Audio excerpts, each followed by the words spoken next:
Hello, I'm Sean Rehaag. I'm the director of York University's Center for Refugee Studies and a faculty member at Osgoode Hall Law School. This video is part of the CRS Online Introduction to Refugee Studies. The video aims to offer an introduction to international refugee law, focusing on the 1951 Refugee Convention.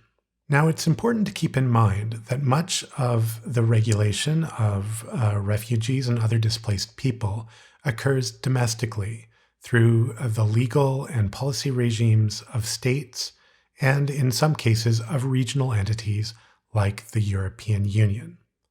Nonetheless, international law continues to play a key role in the protection of refugees. It was only after World War II that world governments recognized the need to create a binding legal regime requiring states to accept refugees and to protect their rights. This led to the creation of the United Nations High Commissioner for Refugees in 1950. This was the product of a compromise between the United States, which wanted a temporary, very limited agency, and other countries that wanted a permanent, broader agency with multiple purposes. From a small organization with 34 staff and an annual budget of $300,000, UNHCR has grown today to an organization that employs around 17,000 people with an annual budget of around $8 billion. Among its other roles, UNHCR is the guardian of the 1951 Convention relating to the status of refugees, as well as its 1967 protocol.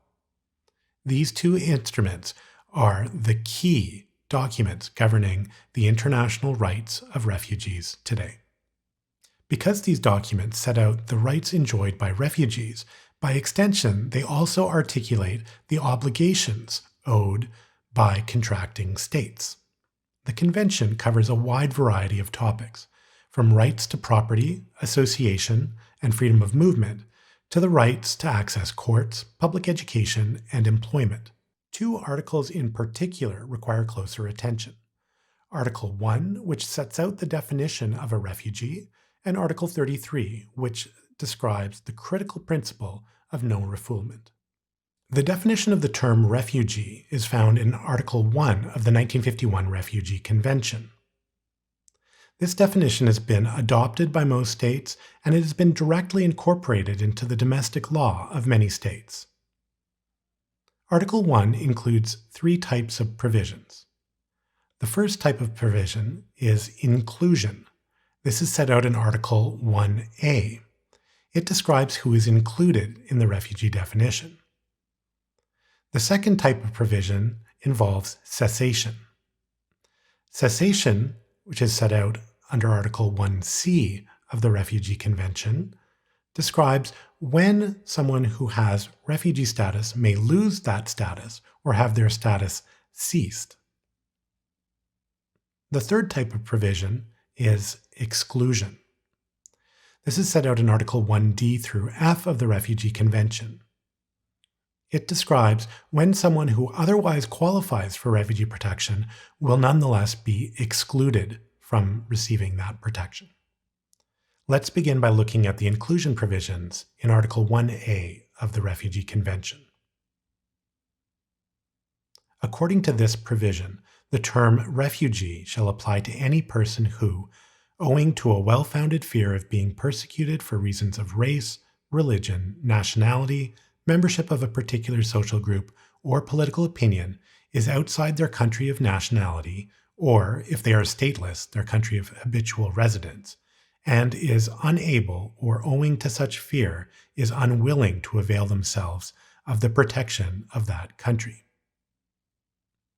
Originally, this definition included time and geographic limitations restricting its application to individuals who were displaced as a result of events occurring in Europe before January 1st, 1951.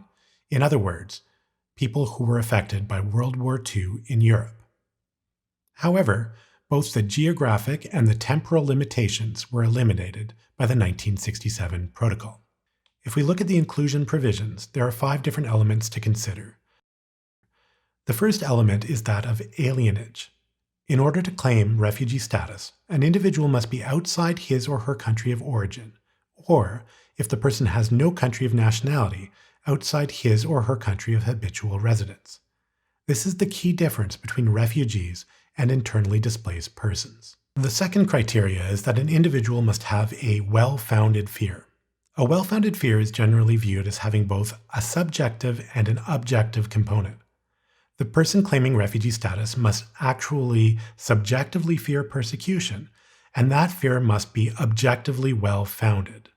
That is, the fear must be justified in light of the objective situation. In assessing the existence of a well-founded fear, we might ask, are there sufficient facts to permit the finding that this applicant, in his or her particular circumstances, faces a serious possibility of persecution? The third element is the risk of persecution. The Convention does not contain any definition of persecution, but it is generally understood as including any threat to life or physical freedom and other serious violations of human rights. In determining whether something constitutes persecution, we can look to a number of different factors. First, we can look to human rights law for guidance. If the act in question constitutes a violation of human rights, that suggests that it might be considered persecution. Additionally, we can look to the circumstances of the case. Is the act in question repeated or part of a systemic pattern of oppression? A single instance of a minor infringement of a human right might not amount to persecution, but if it is part of a pattern of behavior repeated over time, then it could. Similarly, we can look at the nature of the freedom or right threatened and the nature and severity of the restriction. If an infringement is sufficiently severe, then a single instance might amount to persecution. Importantly, there may be different agents of persecution. Persecution may be perpetrated by a state actor, either by the state itself or by someone acting at the instigation or with the consent of the government, but it doesn't have to be. The agent of persecution could also be a non-governmental actor, even a private citizen, in a situation where the authorities of the state are unable or unwilling to take reasonable steps to prevent the persecution or the suffering of serious harm. The fourth element is the grounds of persecution. In order to meet the Convention definition of a refugee, the persecution suffered or feared by the individual must be linked to one of 5 Convention grounds, that is, race, religion, nationality, membership of a particular social group, or political opinion. The Convention ground does not need to be the sole or even the dominant cause of the individual's fear, but it must be a contributing factor. Importantly, the Convention grounds include both situations where the individual actually is a member of the group or actually does hold the beliefs, or where the individual is perceived by the agent of persecution to be a member of the group or to hold the relevant beliefs, even if they don't really. Now, while some of the 5 Convention grounds are fairly self-evident, others require a bit of explanation. Let's begin with race. When assessing a fear of persecution based on race, one source of guidance is the Convention on the Elimination of All Forms of Racial Discrimination. Race and religion should be fairly straightforward. Nationality, however, is somewhat odd, as it generally overlaps with the other grounds. By nationality, the Convention is referring to something broader than just citizenship. It's typically loosely interpreted to include origins and membership in ethnic, religious, cultural, and linguistic communities. Membership in a particular social group is an especially interesting basis for claiming refugee protection. That is because it's one of the headings under which the scope of protection offered by the Convention definition has expanded. Over time, this provision has been interpreted to include groups defined by innate and unchangeable characteristics, or characteristics that are so fundamental to the individual's identity that they should not be expected to change. It is this Convention ground that has led to the refugee definition, including persecution on the basis of gender and sexual orientation. The final Convention ground is political opinion. Political opinion is understood broadly in this context, and it's not limited to membership in a political party. The opinion expressed may or may not be rightly attributed to the individual. That is, the individual may not actually hold the beliefs that are attributed to them by the agent of persecution. The fifth and final element in the inclusion factors is the availability of state protection. Refugee protection is viewed as a measure of last resort. Where it's possible, individuals should seek and receive protection from their own state. Similarly, the fear of persecution may not extend to the entire territory of the country, particularly if the agent of persecution is a non-state actor. Where it is possible and reasonable, individuals are expected to seek an internal flight alternative. That is, to move to another area in the country where the individual could settle and be safe from persecution. In thinking about the inclusion provisions, it's worth keeping in mind that for the purposes of the 1951 Refugee Convention, a person is a refugee when they meet the definition, not when they are officially recognized as such through a refugee determination process.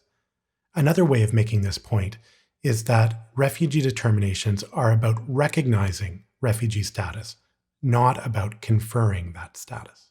The second set of provisions in Article 1 of the 1951 Refugee Convention that we're going to be looking at are the provisions relating to cessation. A person may have their refugee protection cessated either due to voluntary acts or due to changes in circumstances. Voluntary acts can include acts that suggest that the person has re-availed themselves of the protection of their home country. For example, they may have returned to their country to live, they may have returned to their country to visit their family, or they may have done something like applying for a passport from their home country. It is important to keep in mind that the particular acts in question must be evaluated in their context to ensure that the person has in fact re-availed themselves of the protection of their home country. A change in circumstances refers to a situation where circumstances have changed in the claimant's country of origin such that they no longer face a serious risk of persecution.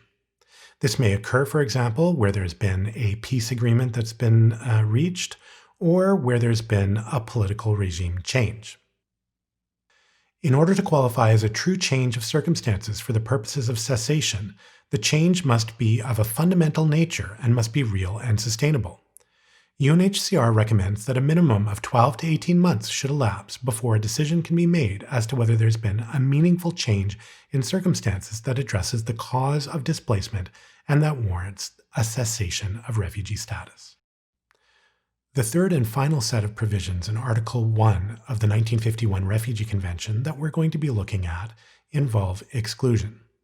According to these provisions, in certain circumstances, a person who meets all of the other criteria of the refugee definition may nonetheless be excluded from refugee protection.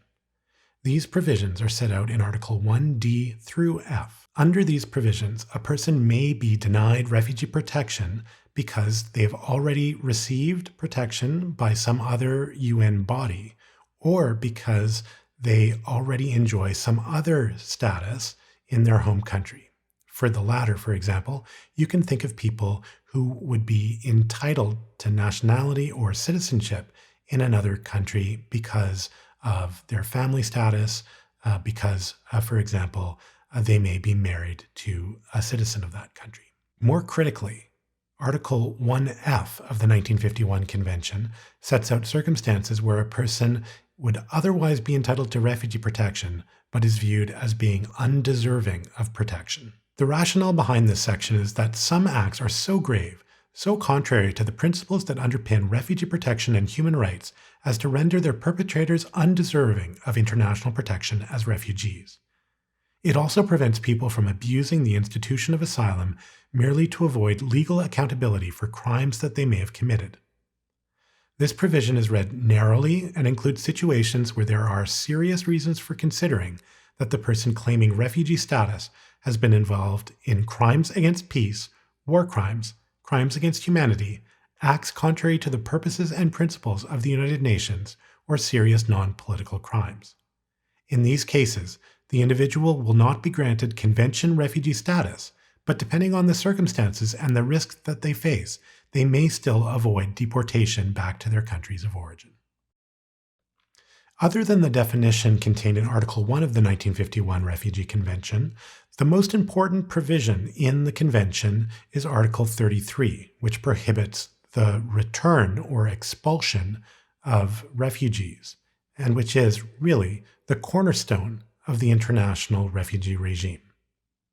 Embodying the principle of non-refoulement, this provision states that no party to the Convention shall expel or return a refugee in any manner whatsoever to a situation where his life or freedom would be threatened based on one of the Convention grounds. This protection is qualified by the statement that it will not apply in situations where there are reasonable grounds to believe that the refugee may be a danger to the security of the host country. Many legal scholars, as well as the United Nations High Commissioner for Refugees, share the view that the prohibition on refoulement of refugees constitutes a rule of customary international law.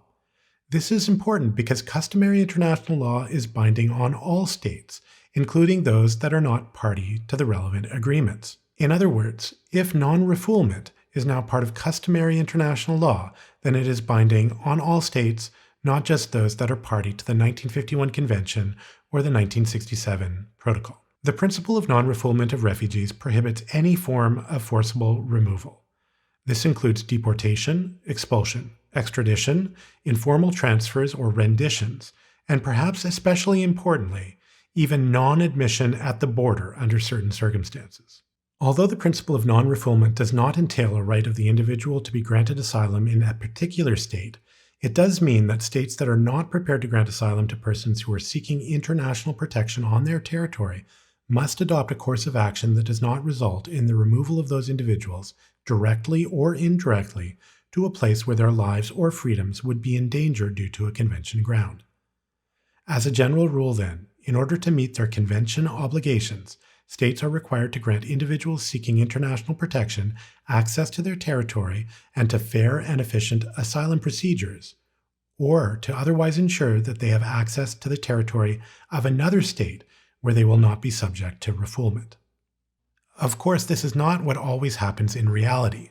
In practice, many states engage in various forms of refoulement. This includes expulsion or deportation of refugees, return of refugees to their countries of origin or to unsafe third countries, electrified fences or border walls to prevent entry, non-admission of asylum seekers, push-offs of boat arrivals, and interdictions on the high seas. Nonetheless, the provisions of the 1951 Refugee Convention and the 1967 Protocol that we've discussed in this module are the first place that you can look to see whether these practices comply with international law. These instruments set out the framework for the definition of refugees under international law, as well as the prohibition on returning refugees or refouling refugees to face persecution. Together, they form the cornerstone of international refugee law.